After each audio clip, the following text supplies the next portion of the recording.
what I want to talk about this morning is some very serious realities, and I'm sure you've already heard quite a few of these realities over the course of the time you've spent in the breakout sessions and the plenaries and all these things, about the fact that truth has a cost, but truth has a worth as well. You know, we often know what things cost, and lately, given inflation, we know very much what they cost, but we don't know what they're worth, and some things aren't worth what we pay.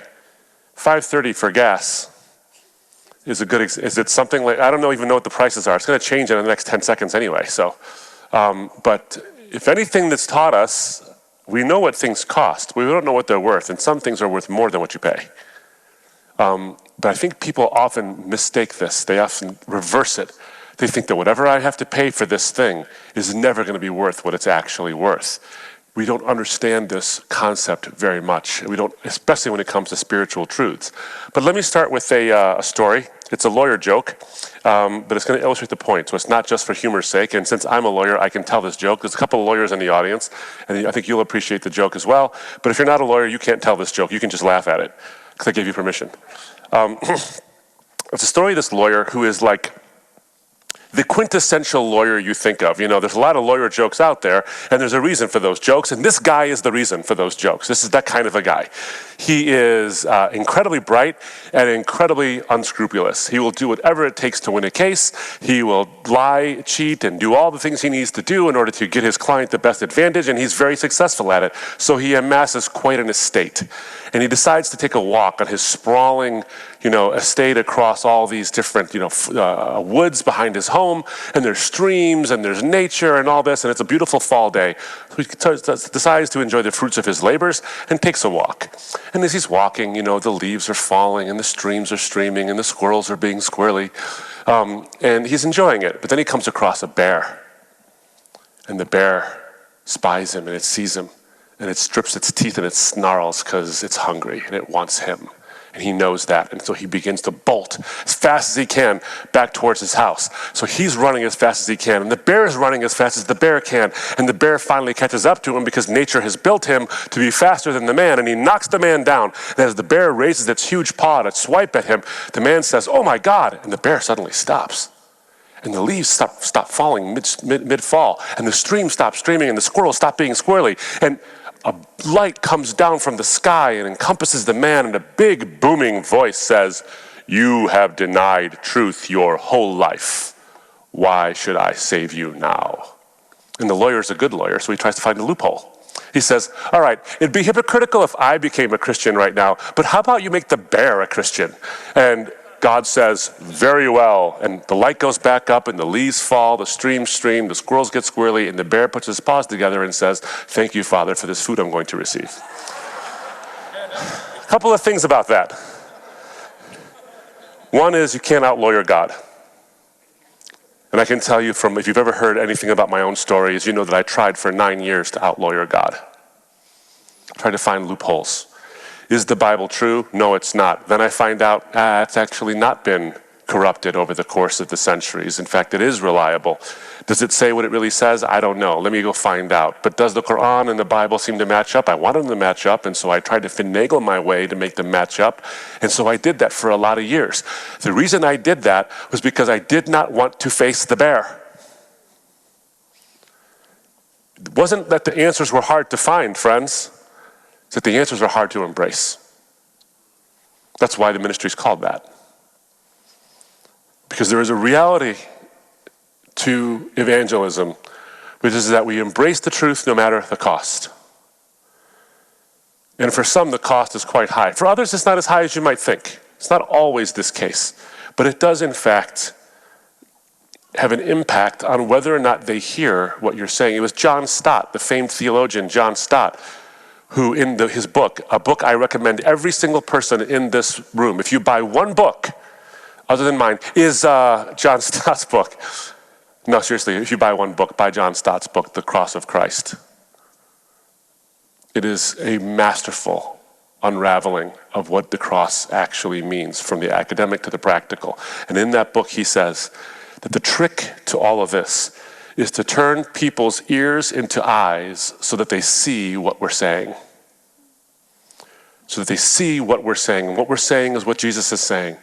But he also promises us that there's going to be a price. There's going to be a cost to bear. But we don't like this. And by the way, this is not unique to Muslim people. This is a universal truth. People don't like hearing the truth, especially when it's inconvenient. If anything that I talked about yesterday was that people don't like hearing the truth because it goes in the way of their preferences. Let me confess something to you. The fact that I took 9 years to become a Christian meant something. When I wrote that book, Saving Truth, I was suddenly, and this is the first time I really realized this. I was writing that book, Saving Truth, and any author will tell you that they are not experts in the subject that they're writing about until they finish writing about it, and even then they realize, I don't know much about this in the first place. I know something. What I learned about myself is that I was post-truth. I knew the truth, but my preference was to remain what I was. And so I denied the truth for 9 years. I was a post-truth person. This is not a Western phenomenon. This is not a limited to political issues. This is religious as well. People don't like being confronted by truth when it actually makes their life interrupted. The speed bump of truth cannot be avoided. It can just be delayed. You can approach it slowly, but you're going to have to go over it. This is going to happen at some point in our lives. But we say we love truth. We say this all the time. We say, oh, the truth is all that matters and all that, until it actually is inconvenient. Reminds me of a poem by Judith Viorst in her book Love and Shrimp, which is a hilarious title for a poem. Actually, it's a play.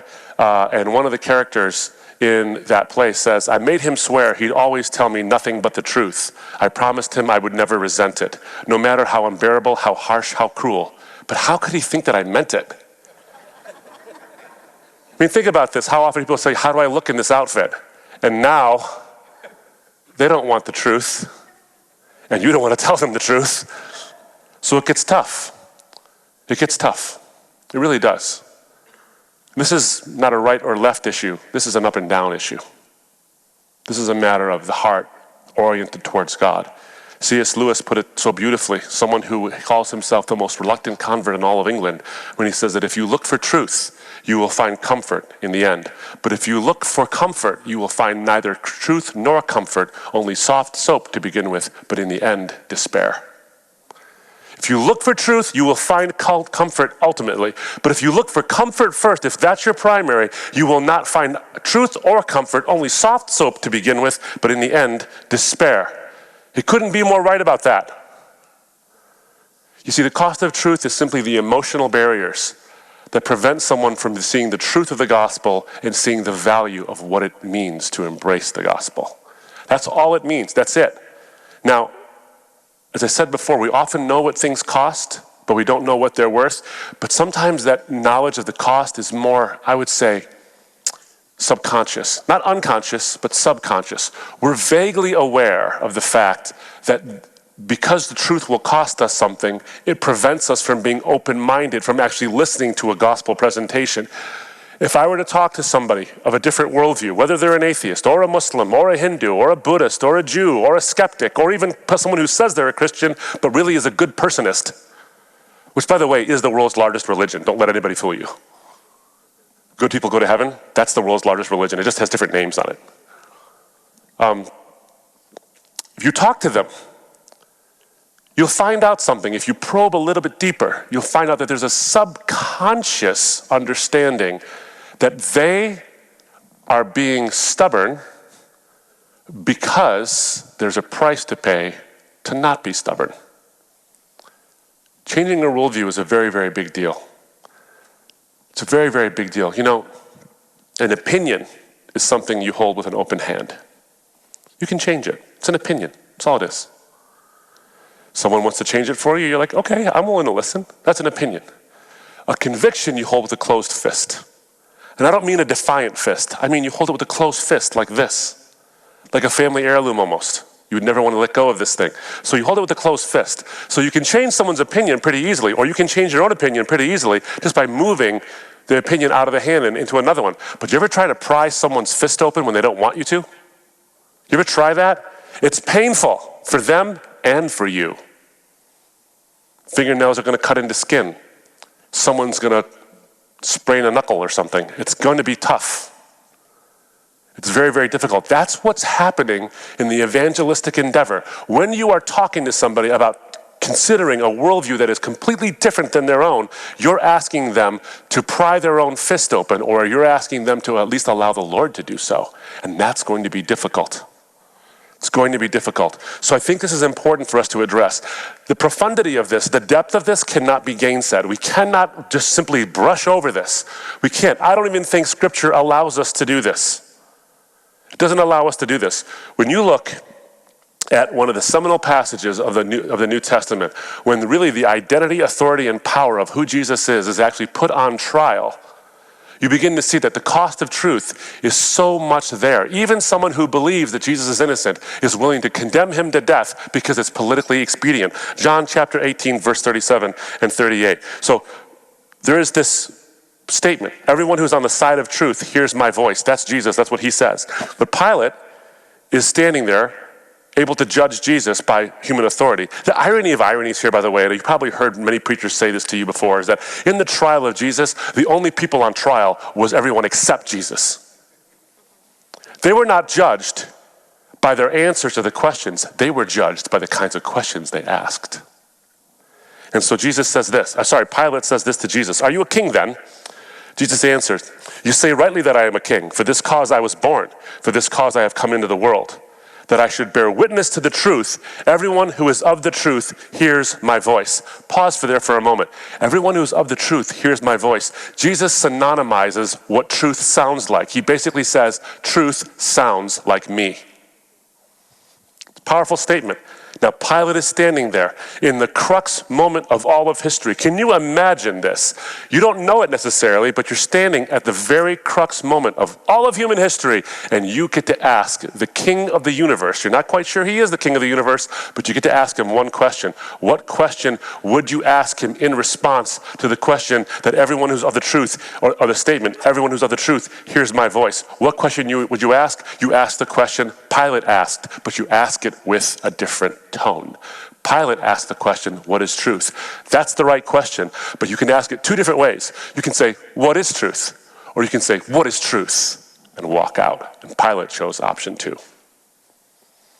Now, if you've seen the movie The Passion of the Christ, and I think you have to be in order to be a Christian, I think it's a requirement now. I'm kidding. For everyone who's watching this on a recording, don't take my words too seriously and send me angry tweets. But there's an interesting scene that happens in The Passion of the Christ. Maybe you've seen this. It's not recorded in the Bible this way. There's some license taken with this, but it's consistent with the Bible because we do know that at some point Pilate's wife Claudia does have a dream about Jesus, and she's disturbed by it and says to Pilate, have nothing to do with this man. But in the movie, what happens is Pilate realizes that he can send Jesus off to be judged by Herod because he's from Galilee, and I don't want nothing to do with this guy. Let me get out of the situation. I'll have Herod judge him, and I'll get out of the situation, and I won't have to deal with the possible uprising that's going to happen out of this. And then Claudia comes in. After Pilate sends Jesus away, Claudia comes in and basically says, I don't want you to have anything to do with this guy. He's a righteous guy and all this. Pilate is sitting there all contemplative. He doesn't know what to do. It's a little overly sympathetic of a version of Pilate, I think, but you get to the gist of Pilate's actual character in this scene. He's sitting there brooding and contemplative, wondering what to do because the political issues are very real for him. And his wife comes in and he says to Claudia, he says, what is truth, Claudia? Did you notice how he asked it with a different tone? With Jesus, he was dismissive.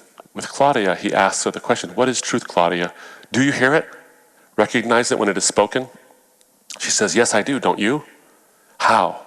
Can you tell me? If you will not hear the truth, no one can tell you. And now he's upset. And now he's angry. So he stands up and he looks at her. He says, truth? Do you want to know what my truth is, Claudia? Does that sound familiar? I've been putting down rebellions in this rotten outpost for 11 years. If I don't condemn this man, I know Caiaphas will start a rebellion. If I do condemn him, then his followers may. Either way, there will be bloodshed. Caesar has warned me, Claudia, warned me twice, that the next time the blood will be mine. That is my truth. He didn't talk about truth once.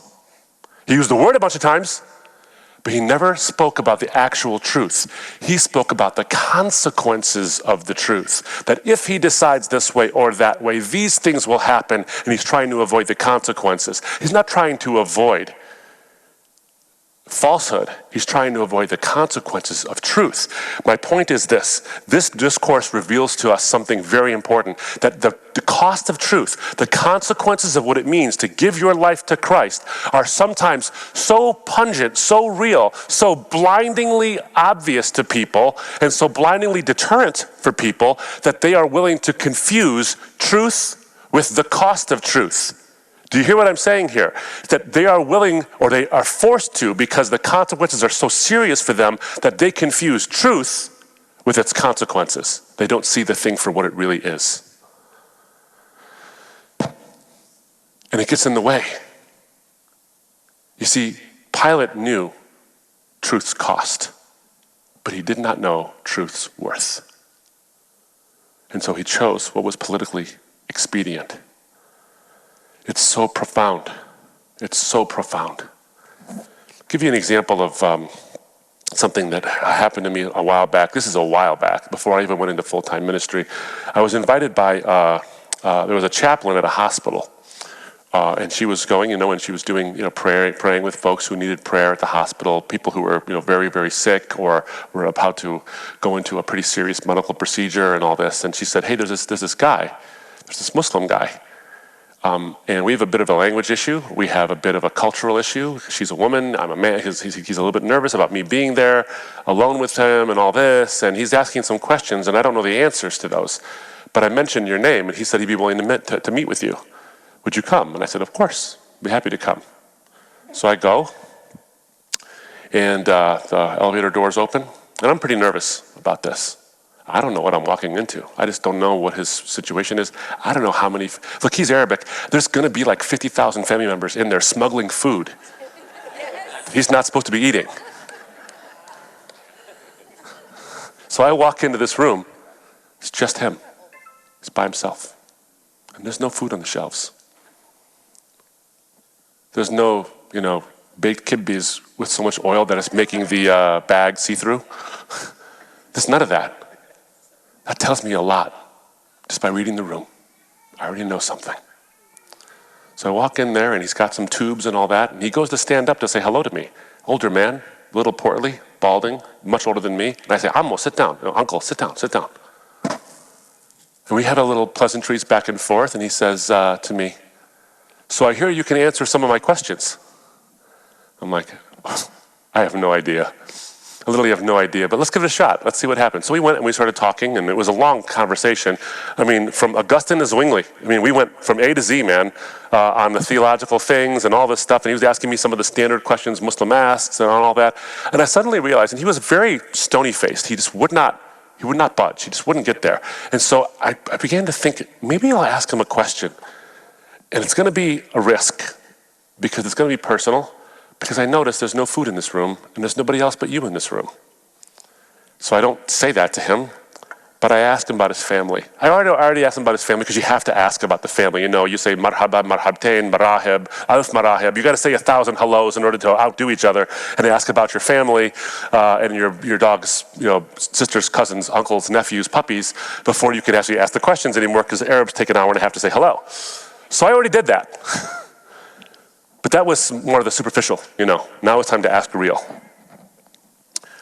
So I said, so where is your family? And it turns out, either his wife had died or he was divorced. Can't remember, but his kids were coming from overseas because he was having a very, very serious medical procedure. So they had almost no family. So I got brave, and I said, we've been talking for a long time. Can I ask you a question? If I could show you that Jesus is who he said he was in the Bible, and you believed it, what would happen? And his words were, I would die alone in this country. I told him, I know what it's like to face that kind of a risk. And the stone mask on his face cracked. And a tear escaped his eye, and it definitely escaped mine. And he basically had this openness that I didn't expect. And he asked me, hey, can I keep that Arabic Bible? He didn't become a Christian right then and there. I probably should have asked him if he wanted to be one.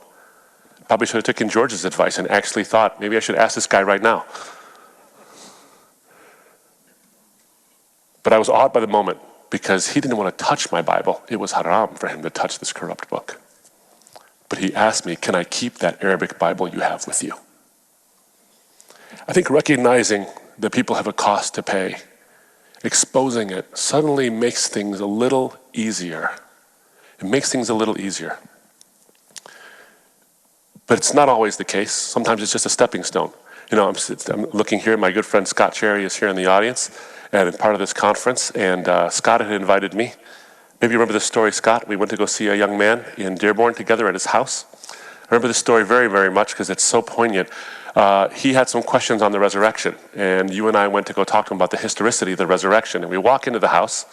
I won't use his name, but we walk over to the house, and he's not home yet. He's at his job. And his wife, who's muhajjabi, she wears hijab, and she comes up to the door, and she greets us with her sister. Her sister is there, and they invite us in and say, oh, my husband's not home from work yet. Please come in and sit down. He'll be here in a few minutes. And then they go into the bedroom because they don't want to be alone with us in the room. But they have, the white people version of bringing out snacks for somebody is to have some coffee and a cake. And the Arab version of it is to have a mound of food as tall as a small child, right? So they have that for us, all this fruit and all these various pastries that will give you a heart attack if you eat one. And they go in their room and they wait for her husband to come home from his job as a dealer at the casino. So that tells you something already. So he walks in and he brings a friend. And me and Scott sit down and we start talking because the subject we had agreed upon was the resurrection of Jesus. And I don't know if you remember this, Scott, but in the middle of the conversation, it shook me. Not shook me in terms of like I didn't know what to do, but it's like struck me so much. In the middle of the conversation, he basically says, hold on. You know, our people have suffered so much at the hands of this and this and this and that. How do we know this God even exists if he allows so much suffering in the world? He wasn't a Muslim, he was an agnostic. There was a price for him that was not compared to necessarily the actual family issues. It was something else. And all you have to do is listen to hear it. Sometimes you ask a question, sometimes you don't. Sometimes you just wait until the person actually reveals it themselves. Everyone has these prices to pay. Now, in a cultural context, like in an Arab context or in an Eastern context, oftentimes it's the honor and shame dynamic. Now, I don't know, let me just, I don't usually do this when I speak, but how many of you understand the whole honor-shame dynamic? Do I need to go into like, what this, so the majority of you understand the honor and shame dynamic, and I'll just briefly go through it, is that here in the West, we enforce morality based on an innocence guilt culture. We're highly individualistic, go west, young man, and forge your own way and all this stuff. And when you're 18, get out, and not get out like, I can't wait for you to leave, although that's true. But it's go and forge your own way and be a man and all that. 18 has now become 28, I think, in the culture. But that's sort of individualistic, forge your own way. And there's an individualism in the Middle East and in the East as well. But I don't know if you know this, but a lot of Arab families and Eastern families, they get offended. If someone turns 18 and they want to move out, the parents get offended. Like, what's wrong with us? Because you don't leave the house unless there's a reason. And it's not independence, it's to get married. Or it's been a little too long, that kind of thing. And the tolerance for Arab families to let their sons live in the house forever is quite long, actually. But the point is that in a Western culture, we're more highly individualistic. So we also enforce morality individualistically, so that when you do something wrong, there's sort of an inner impulsion inside of you that actually impels you to sort of feel guilty, want to do something about it, and then make private amends with someone if you've offended them in some kind of a way.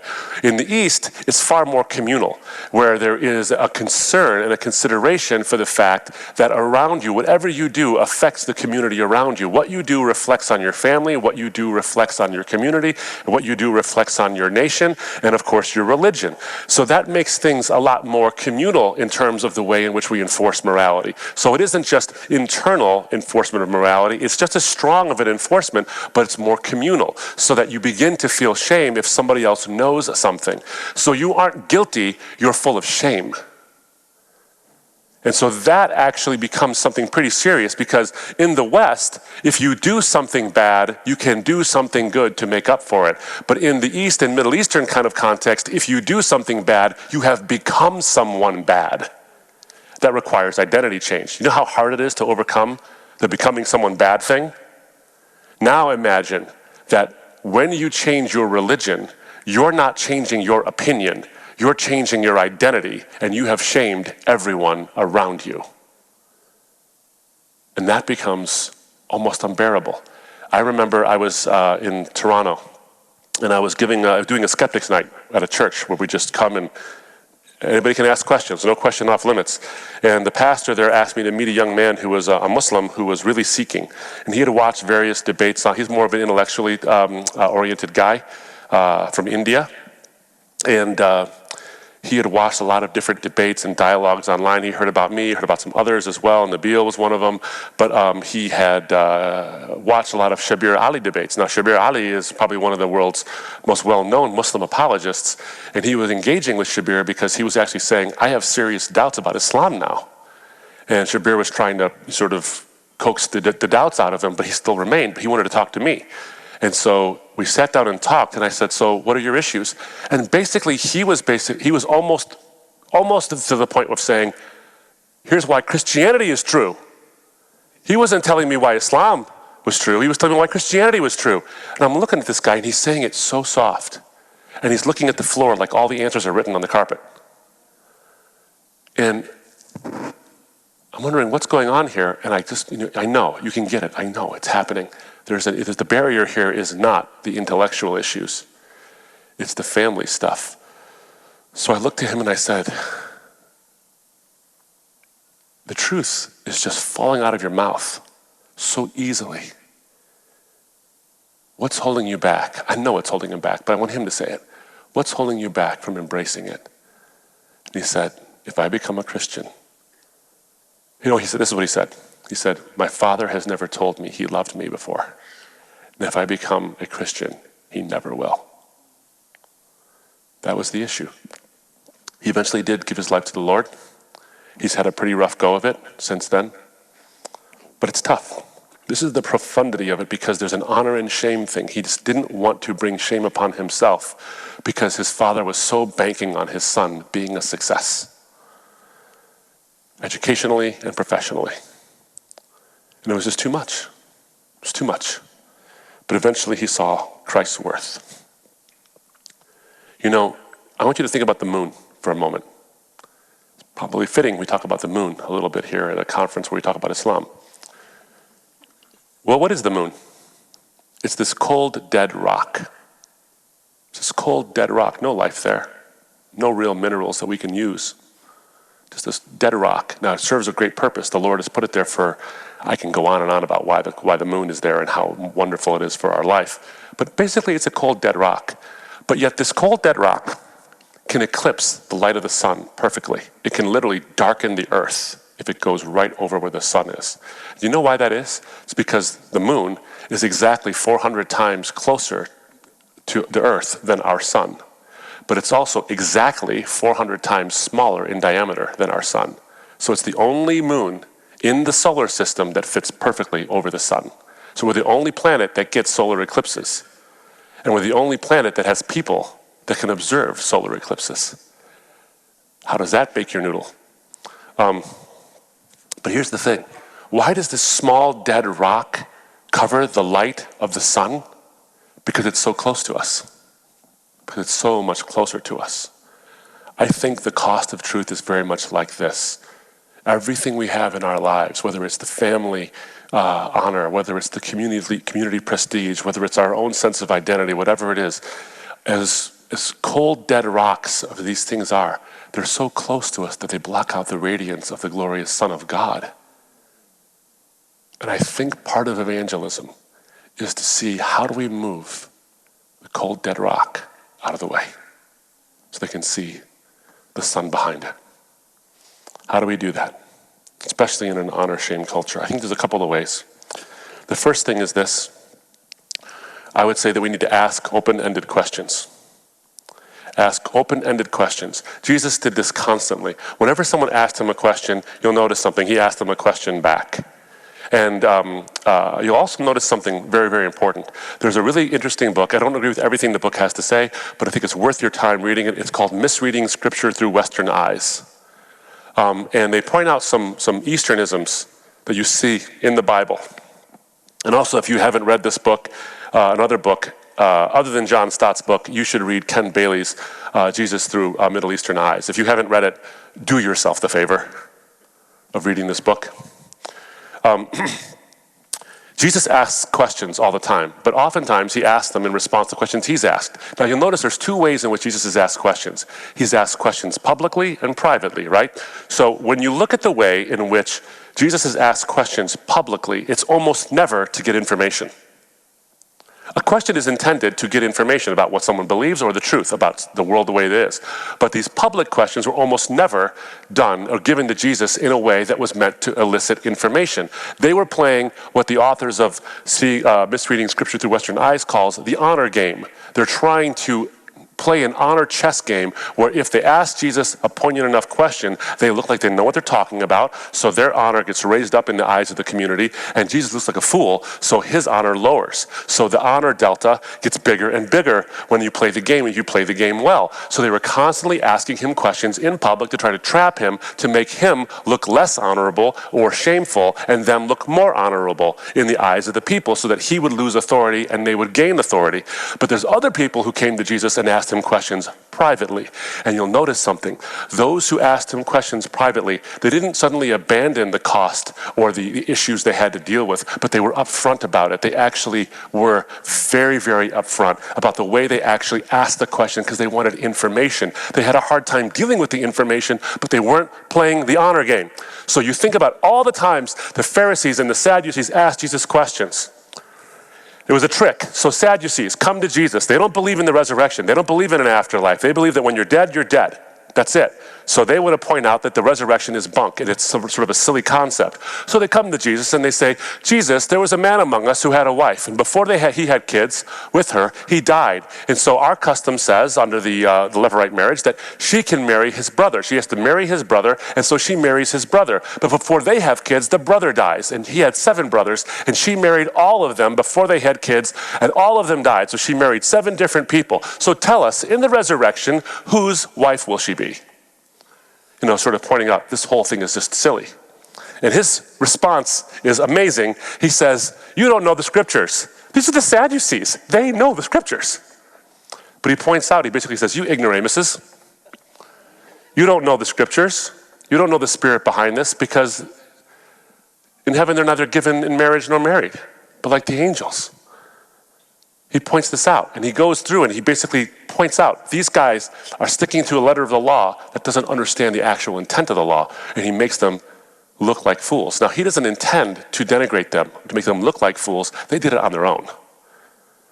But what he's doing, this is so important, what he's doing in asking them a question or responding to their question this way was he was pointing out, you're trying to keep the hope of resurrection from the people who are around us because you want glory. And I'm not going to let you do it. These people and you need this hope.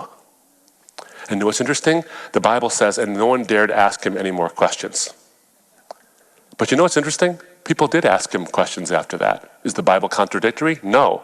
What the Bible is saying is that no one dared ask him any more public questions because they realized that Jesus is the Boris Spassky of this game. He knows how to play this game better. And so they ask him questions, but they ask him wanting to know the answers. Think of Nicodemus coming under cover of night. He wants the answer.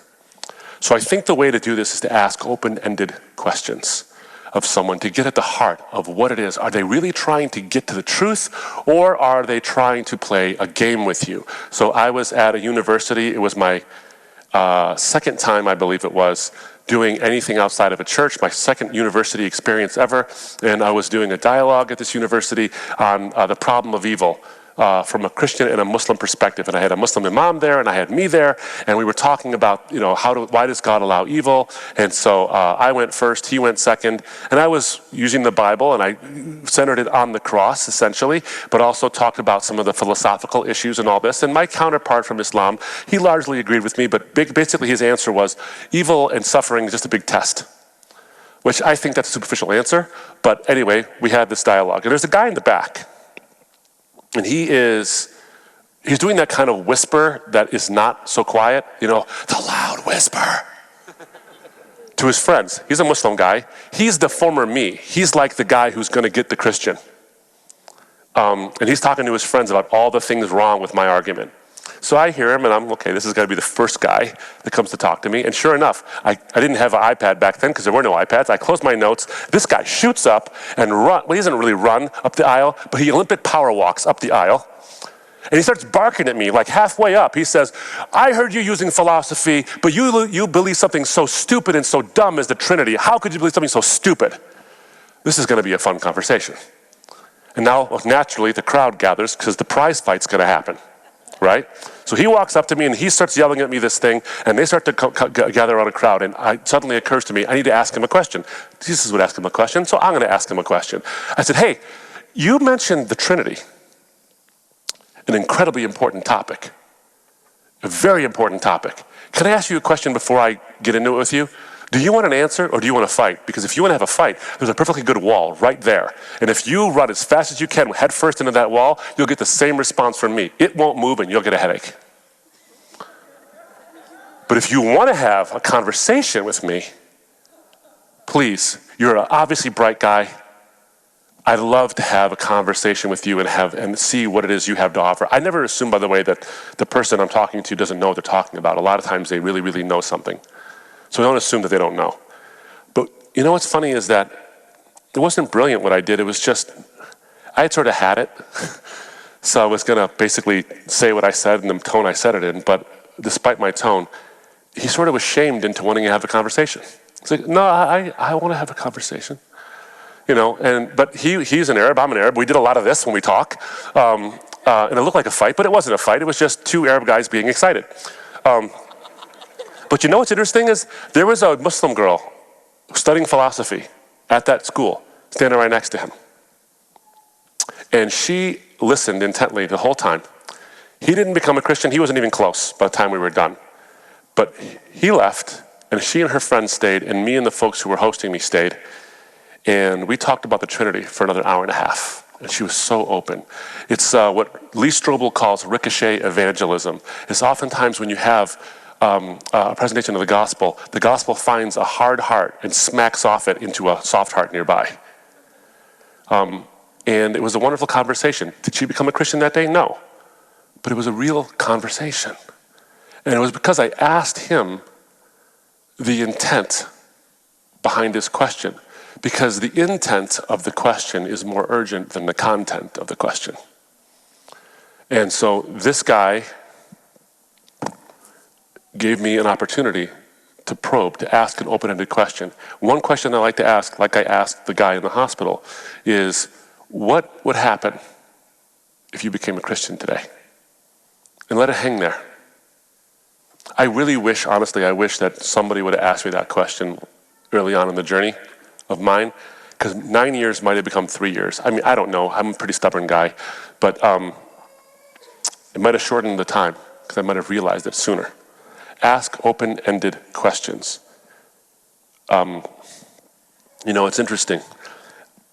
I was at an open forum in Calgary, and I was giving a talk on man's search for meaning. And it was a very mixed audience. There was lots of Christians, but there were lots of Hindus and Muslims in the area because of the community I was speaking in. And you could ask questions during the forum two ways. You could ask it at a microphone, or you could ask it over text. Now, what's interesting is that when the Muslims came to the microphone in front of everybody, the questions were pretty hostile. And so the first guy walks up, well, not the first guy, a guy walks up and he asks a question and he says, Can you tell, and you're all going to roll your eyes when I say this, but he says, can you tell me one place, just show me one place in the Bible where Jesus says, and say it together, I am God, worship me, right? I used to say the same thing. I'm making fun of myself. All Muslims say the exact same formula. Where does Jesus say, I am God, worship me, as if that's the way he has to say it? And the reason they say that, by the way, is because he doesn't say it that way. And they know that, so that's what they say. So he says this. And, looking back at myself and remembering some of the things that Christians had said to me in response, I asked them a question back. And the question was, is this question important to you? Well, yes, of course. If Jesus is God, I would want to worship him. I said, great. So if I can show you in the Bible that Jesus does say he's God, even better than saying, I am God, worship me, would you do it? And he had to say yes. He had to say yes now. So he said yes. I said, good, okay. So then I proceeded to point out all the places, Matthew, Mark, Luke, and John, and the book of Acts, and all of Paul's letters, and the Old Testament, where you see that Jesus is actually God in so many ways. Jesus sends the prophets. Who is the one who can send prophets alone but God? Jesus commands the angels. Who is the one who can command the angels but God alone? This is not in John. This is in Matthew. And he forgives sins and all these things. So we go through this whole thing. Now, he's trying to publicly challenge me, okay? And that's what's happening here. And I'm okay with that. I'm fine with it. But then another question comes over the text.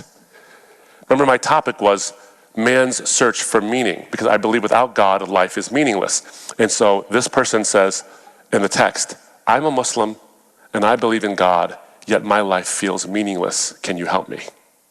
Did you notice something? That is basically the 21st century equivalent of coming under cover of night to ask me a question. Challenge from the microphone because it's public. Private, I actually want to know. And I don't want any of my friends to know I'm having doubts. So you ask what the intent is. So first, ask open-ended questions. Please do this. Please do it. Now they'll tell you, oh, no, the truth is the most important thing in the world. This is a trite question. Truth is more important. I'd pay it at any cost. Everyone says that. But whether they say it or not, that isn't the point. Now they know that you know that truth has a price. And then my follow-up question is this. Given and ask them, what would happen? If you became a Christian, would your parents throw a party? If you became a Christian, would you have serious community issues? And then when they have to say yes, the follow-up question is this. Isn't that a good reason to not be open-minded about what I have to say? Seems to me, if it were me, I'm not sure I would be all that open-minded about what someone has to say if it's going to have that much of a price. So that's one. Two is to listen. Like I said before, sometimes the cost of truth just bubbles up to the surface. You don't even have to say anything. It just bubbles up to the surface, and it becomes something that the Lord actually uses in the moment to actually give you something to speak about. So I'm going to use an example of a couple. Actually, I'll change my example of a couple, not Muslims, but the cost of truth or the issues bubble up to the surface. I didn't even do anything. So here's the story. I got invited so a pastor calls me, a pastor of a local church calls me, and he says, hey, there's this couple that have been serving at our church for 15 years, I think, now. And they've been serving in the youth, and they drive the kids to this place and that place, and they bring the food to all the stuff, and they're just wonderful people. They're such servant-hearted people.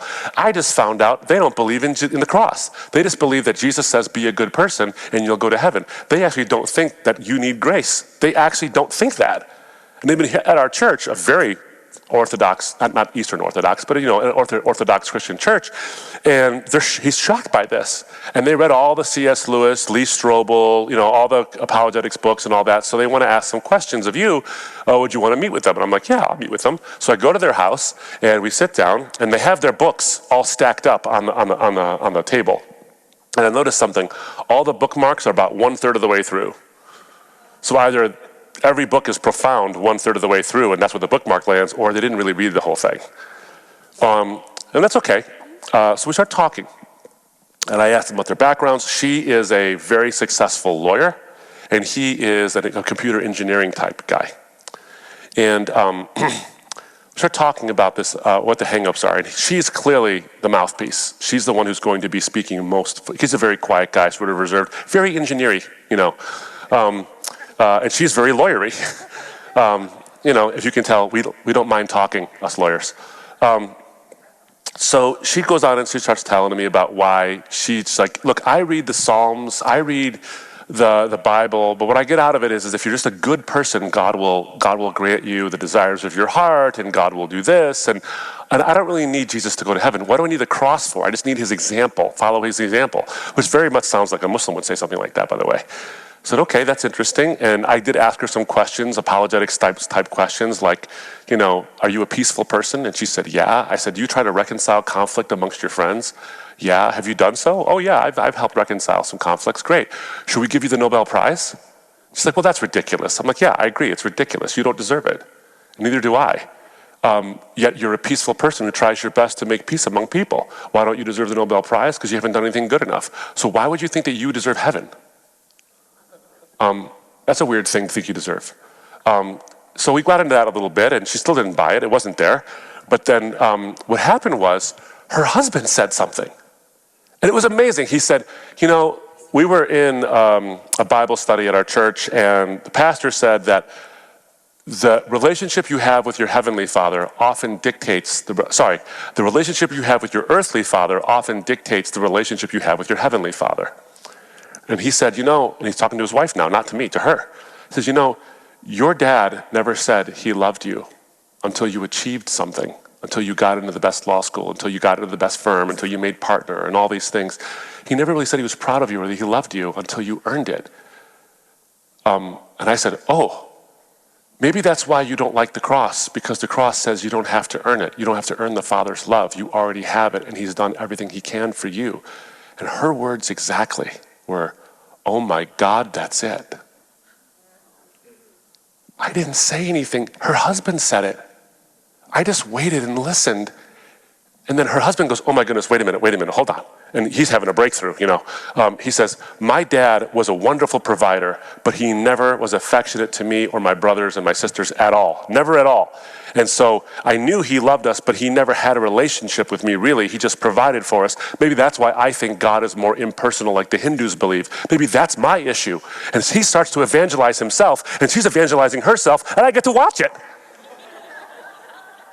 I just listened. If you just shut up sometimes and not rely on your own cleverness, I think that the world is just, the world of evangelism is so beautiful. It's so amazing that you get to watch God show up and do things. And sometimes we just botch it. But the good news is this, I pray about this all the time. This is a side issue. Every time I encounter encounter someone in an evangelistic sense, I pray this prayer. Lord, please help me not to make too many mistakes. But I want to rely on you, Holy Spirit, because I know you can make none.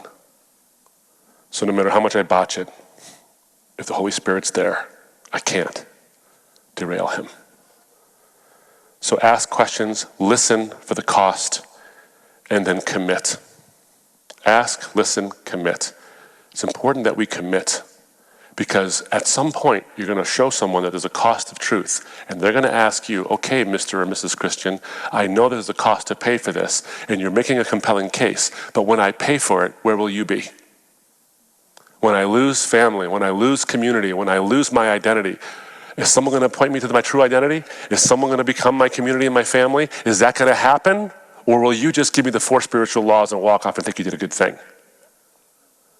Now, I'm not trying to cast aspersions at all on spot evangelism. I do it all the time. If I'm on a plane and there's a guy next to me I'm never going to see again, I evangelize that guy. I'm not against that. Please don't misunderstand what I'm saying. I am saying that along the way, if you're serious about this, discipleship and commitment, it's called the Great Commission, not the Great Suggestion, because you are to be committed to a process of making disciples, and disciples are not made with one speech. And it often takes the family to do it. So ask, listen, and commit.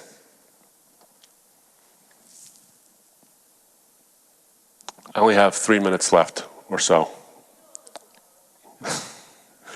Barbara just gave me permission to go a little over. Yeah, exactly.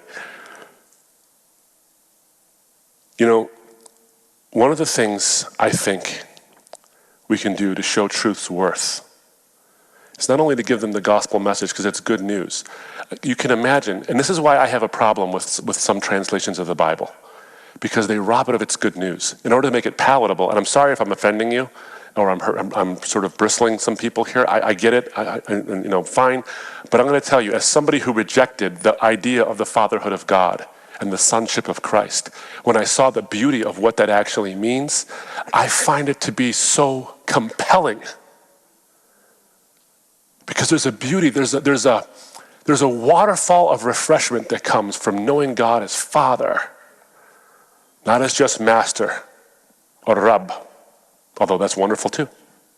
But the additional facet of this, showing truth's worth, is to show the full beauty and power of the gospel message and the Bible itself in terms of its beauty and power. You know, Muslims, whether they read the Quran or not, they grow up with this idea that the Quran is this incomparably beautiful book that is incomparably beautiful in its method of delivery, its rhyme and its meter, but also its content. They're taught to believe that. And so language is a big part of this thing. That's why I quote poetry whenever I speak, because I love the way poetry and language can convey truths, oftentimes that just straight rote propositional statements just can't convey.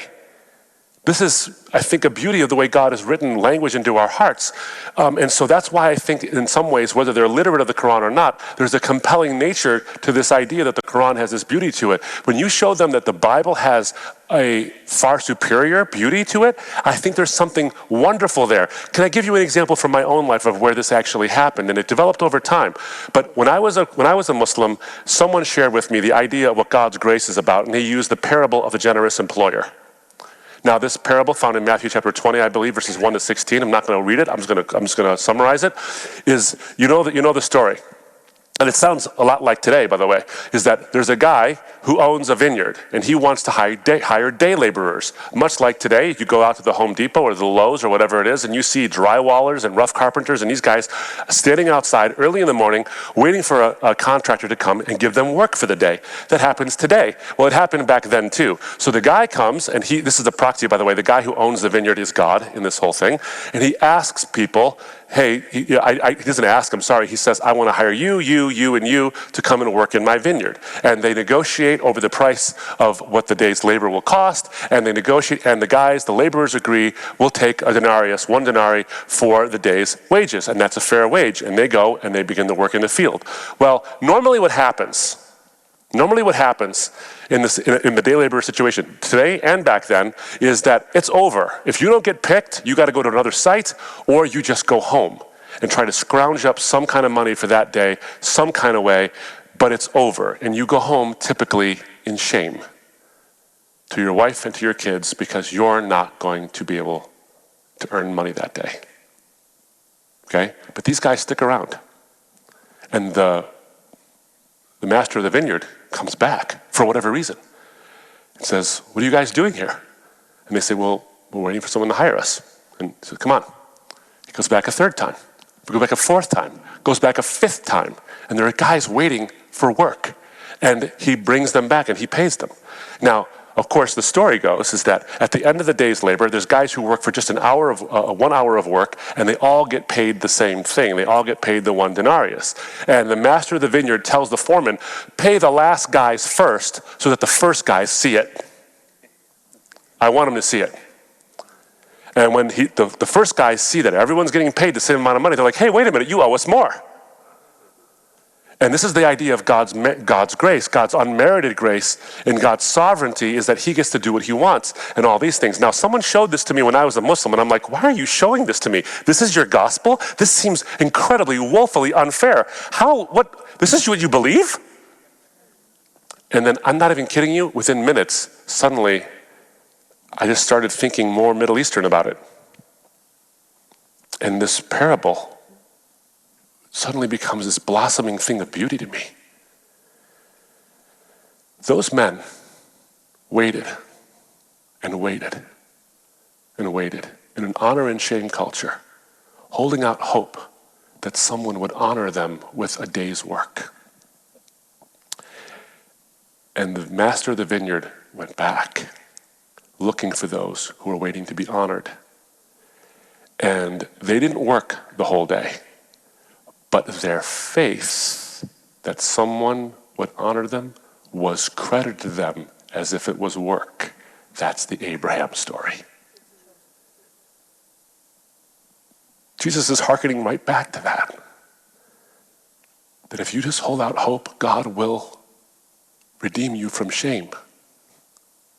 That's an Middle Eastern way of looking at this. But you know what's wonderful about this passage is that whenever I go to these universities or there's other open forums in different places, especially in the West, the question I get often asked is, does the concept of God make any sense at all? Because if God is sovereign, if he controls everything, then he controls what we believe and what we want to do, and all these things. We're just his puppets. And therefore, how can he possibly judge us for doing bad things that he made us do in the first place? Or how can he judge us for knowing we would choose these various things, even though he knew that and all this? So it doesn't make any sense. How does God's sovereignty and human free will make any sense at all?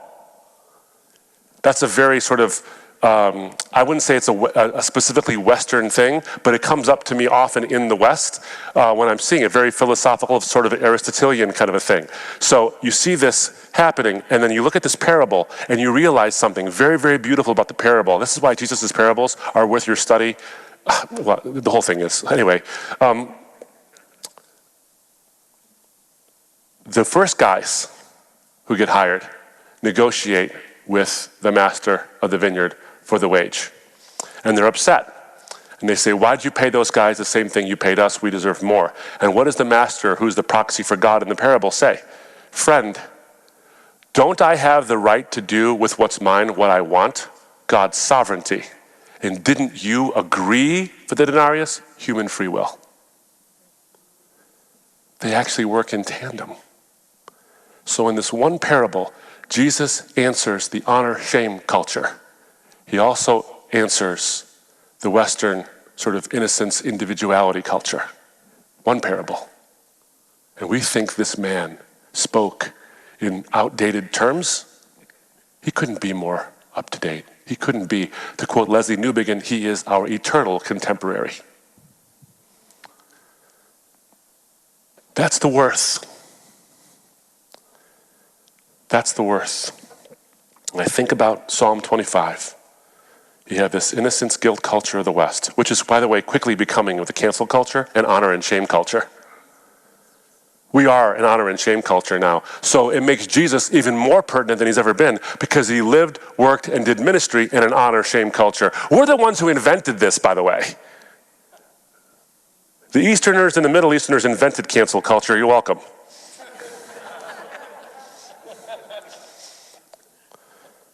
So Jesus becomes, I think, the paradigm for how we deal with it, and the West ought to pay careful attention.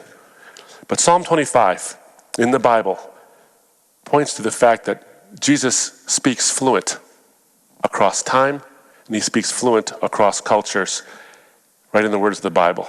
Honor and shame, innocence and guilt, the cost of truth, but truth's worth. Psalm 25, verse 2-3. Oh my God, in you I trust. Let me not be put to shame. Let not my enemies exult over me. Indeed, none who wait for you shall be put to shame. Just a few verses later, David couples freedom from shame with forgiveness of guilt. So innocence, guilt, honor, shame. Let me not be put to shame. And he says, for your name's sake, O Lord, pardon my guilt, for it is great. God pardons our guilt, which brings honor to his name. And I could go on and on and on, but I'm not going to, except to quote one last thing. C.S. Lewis, again, says that the great thing to remember is that though our feelings come and go, his love for us does not. It is not wearied by our sins or our indifference, and therefore it is quite relentless in its determination that we shall be cured of those sins at whatever cost to us. Here's the beauty, at whatever cost to him. There's a cost to truth, but we don't even pay close to what he paid for it. And that's why it's worth it. The Lord is just and kind. The meek shall learn his ways, and every humble sinner find the methods of his grace. For his own goodness' sake, he saves my soul from shame. He pardons though my guilt be great, through my Redeemer's name. God bless you guys. Thank you so much for having me this week. I hope you had a wonderful conference.